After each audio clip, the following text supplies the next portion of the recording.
Bienvenidos a una nueva presentación, un nuevo video. En esta ocasión vamos a hablar de uno de los temas, de los padecimientos más frecuentes en la población. Hablamos del tema de epilepsia. Antes de comenzar necesitamos saber bien varios conceptos. La epilepsia se define como dos o más crisis epilépticas no provocadas y como tal una crisis epiléptica es la manifestación clínica de una descarga anormal, hipersincrónica y excesiva de una neurona cortical. El estatus epiléptico, por su parte, es cuando la crisis dura entre 5 y 10 minutos y el paciente no recupera la conciencia. Hay varias características clínicas para que nosotros podamos definir una crisis epiléptica. En primer lugar, debe ser paroxística, es decir, repentina, no relacionada con factores externos, autolimitada, es decir, las crisis duran entre 40 segundos a menos de 2 minutos, impredecible y de orden repetido. Como etiología tenemos que la vamos a dividir de acuerdo al grupo etario. Aquí en la parte derecha tenemos un esquema, la mayor parte de ellas son idiopáticas, es decir que no se conoce su origen. El 30% van a ser secundarias. En el caso de los pacientes pediátricos, la principal causa va a ser la hipoxia, seguida de neuroinfecciones. En adolescentes predomina el trauma craneoencefálico y en adultos jóvenes, sobre todo en México, neurocisticercosis, los traumas craneoencefálicos y los tumores. Y en adultos mayores de 55 años, predominan los ataques vasculares cerebrales, como los infartos. El diagnóstico diferencial lo vamos a hacer principalmente con el síncope, la migraña, hipoglucemias, pseudocrisis o crisis psicogénicas, ataques de pánico y crisis no epilépticas psicogénicas. Vamos a tener una clasificación, esta es la clasificación de la ILAE y esta la va a dividir en parciales y generalizadas. Las parciales van a tener una descarga focal, como lo vemos en la imagen superior derecha, tienen un origen en un hemisferio cerebral y se puede propagar. Las parciales, van a constituir el 80% de las crisis.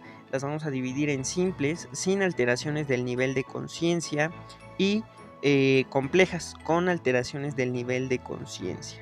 Aquí se da un fenómeno que son las secundariamente generalizadas y por su parte las generalizadas van a ser bihemisféricas. Como vemos, la descarga se origina en ambos hemisferios en la imagen inferior derecha.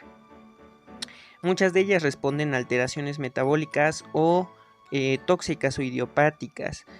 Aquí las vamos a ver como las crisis de ausencia, las tónico-clónicas, las clónicas, las tónicas, atónicas y mioclónicas.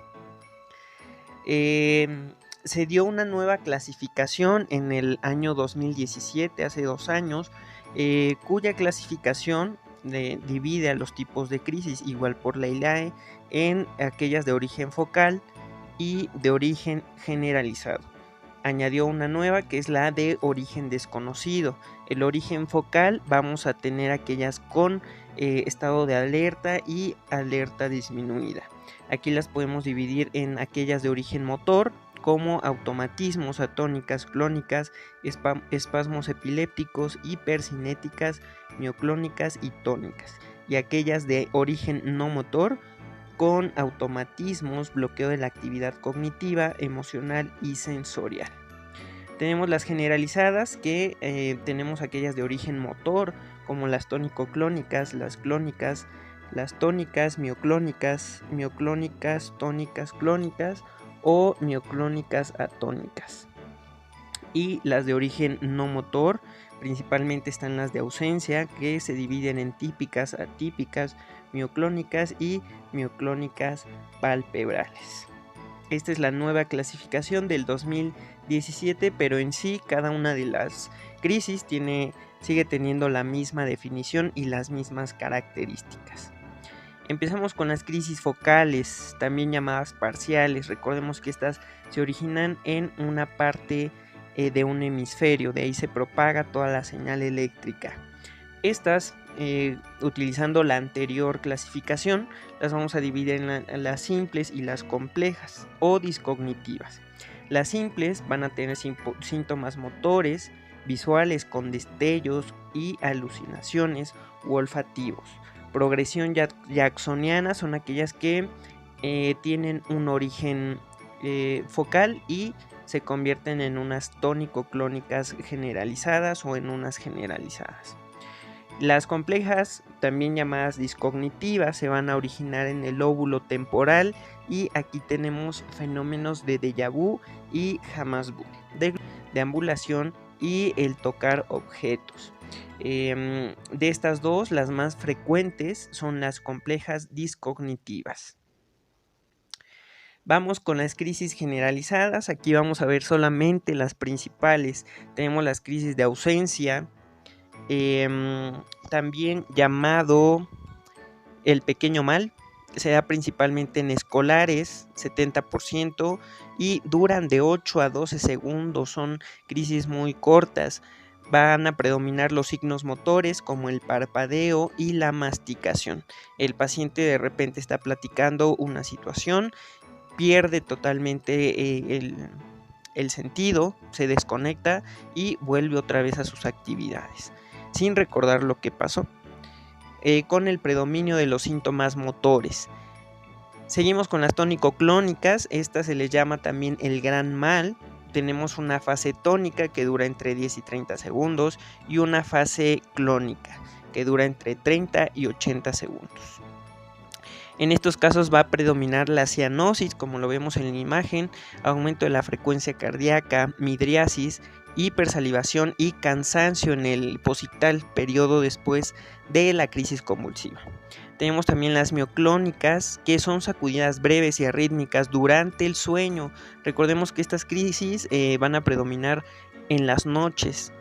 Es la principal manifestación de algunos de los síndromes que ahorita vamos a ver. Y las atónicas, recordemos el niño con el casco, es la pérdida súbita y repentina del tono muscular. No hay confusión posterior, pero sí hay graves consecuencias, pues el paciente puede causarse un trauma cráneoencefálico. De ahí que a estos pacientes siempre se les debe de dar el casco de ayuda. Tenemos varios síndromes epilépticos. Iniciamos con el síndrome de West. Este es predominante en lactantes, es más en varones y se caracteriza por una tríada clásica. Va a haber espasmos infantiles, contracciones en salva, una tras otra, detención del desarrollo psicomotor y la presencia de ipsiarritmias intercríticas a nivel del electroencefalograma. El síndrome de West es la evolución del síndrome el síndrome de West evoluciona al síndrome de Lennox-Gastaut. Este está presente principalmente en escolares y se caracteriza por tener multicrisis, tiene tónicas, atónicas y de ausencia. Hay retraso psicomotor e ipsiarritmias a nivel del electroencefalograma. Finalmente, el síndrome de Jans se da en adolescentes y se caracteriza por mioclonías juveniles en el sueño, como ya lo habíamos dicho, que son sacudidas musculares breves y tienen un factor hereditario. Este tipo de crisis aumenta con el consumo de alcohol. ¿Cómo vamos a hacer el diagnóstico en este tipo de crisis? Pues necesitamos realizar una historia clínica tomando en cuenta la historia familiar, la historia de hipoxia, neuroinfección y trauma craneoencefálico. Vamos a ver las características, si es una focal o generalizada. Como les comento, la mayor parte de las crisis, el 80% van a ser focales, y el patrón de las crisis, al igual que la frecuencia, el debut y la última crisis y la presencia de la frecuencia de cuántas crisis tiene el paciente en un mes o una semana, si es en el día, en la noche. El examen neurológico habitualmente es normal en todos los pacientes y la neuroimagen en el caso del ATAC en adultos se pide en aquellos con difícil control o resonancia magnética. Focal, se ven en este caso se pueden observar las crisis focales complejas a nivel del lóbulo temporal, y esto se ve mediante una atrofia hipocampal. Recordemos que el hipocampo es la estructura más susceptible a hipoxia y por lo tanto la más epileptogénica. En el electroencefalograma, como vemos, es el método de elección para demostrar el carácter epiléptico de los pacientes. El tratamiento, principalmente se van a dar medidas generales, evitar los factores desencadenantes como la supresión del sueño y alcohol, y el tratamiento farmacológico. Se da escalonadamente. Primero un tratamiento, si no funciona se dan 2 y finalmente 3. Si no funcionan, continuamos con el tratamiento quirúrgico. Los primeros auxilios para un paciente que está en una crisis convulsiva: en primer lugar, en el momento que ocurre el ataque epiléptico, se coloca al paciente de costado. En segundo lugar, se apoya su cabeza sobre algo suave que tenga o alcance como una almohada. Y en tercer lugar, no se interfiere en los movimientos porque recuperará el conocimiento en breves minutos. Solamente cuidar al paciente en esos minutos, no alarmarse y recordar lo mismo del inicio: las crisis duran entre 40 segundos, exageradamente 2 minutos. El tratamiento farmacológico. El FAE, que es el fármaco antiepiléptico, debe ser acorde al tipo de crisis epiléptica. Se debe iniciar con dosis bajas e ir incrementando progresivamente de 1 a 2 semanas. Esto es un dato muy importante. Se inicia con monoterapia y se busca la dosis máxima tolerable y segura del fármaco. Para el control se utilizan niveles séricos del fármaco en sangre y las pruebas de función hepática. Para las crisis generalizadas, principalmente se utiliza el valproato de magnesio, ácido valproico y el DFH. El DFH, como lo vemos en la imagen, su efecto secundario es la hiperplasia gingival. La motrigina, levetiracetam y topiramato. Para las crisis parciales, en primera instancia se utiliza carbamazepina, DFH y levetiracetam. En segundo lugar, la motrigina, topiramato y BPA. En tercer lugar, se puede añadir oxcarbamazepina. Para las crisis de ausencia, el principal fármaco es el valproato de magnesio y en segundo lugar, la motrigina. Para las mioclónicas, igual BPA, sobre todo en los síndromes. Los síndromes son de muy difícil control, la mayoría de ellos. También se utiliza la motrigina, topiramato, levetiracetam y carbamazepina. No se administra DFH en este tipo de pacientes. ¿Qué es lo que descontrola a un paciente epiléptico? Pues la indisciplina al consumo de fármacos, el estrés y la ansiedad, el insomnio sobre todo. De hecho, para realizar los estudios como el electroencefalograma, se solicita al paciente desvelarse para poder nosotros ver mediante el trazo del electroencefalograma la crisis y también cambios hormonales. Como lo vemos en la escala, el olvido del consumo de los medicamentos es la principal causa de descontrol en ellos. ¿Cuánto debe de durar el tratamiento? No está bien claro, pero en adultos se dice que después de 4 años sin crisis y el paciente asintomático con un electroencefalograma normal, se puede ir retirando los medicamentos poco a poco. Al igual que se inició el tratamiento progresivamente, así se va retirando.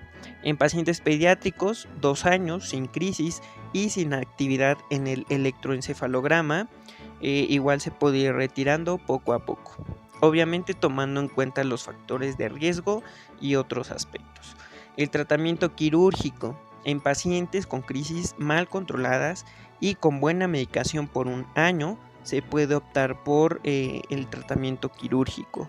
Si vuelve con las crisis, se debe localizar el foco epiléptico mediante la resonancia magnética y hasta el 80% de los pacientes reducen las crisis con cirugía.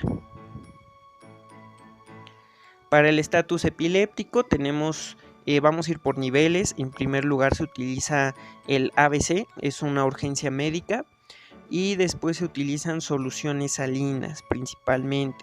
Se va a administrar midazolam de 2 a 4 miligramos, y si no funciona pasamos al siguiente paso, que es el DFH, 80 miligramos por kilo IV. Si no funciona todo esto, se induce al paciente con propofol y tiopental. Eso es todo por este tema, espero les haya gustado. Es un poco largo, pero es un tema muy sencillo de ver, y sobre todo énfasis en los tratamientos médicos y en el apego a los pacientes al tratamiento. Si quieren que hablemos de otro tema, por favor déjenlo en la caja de comentarios. Eso es todo por este video, muchas gracias y hasta luego.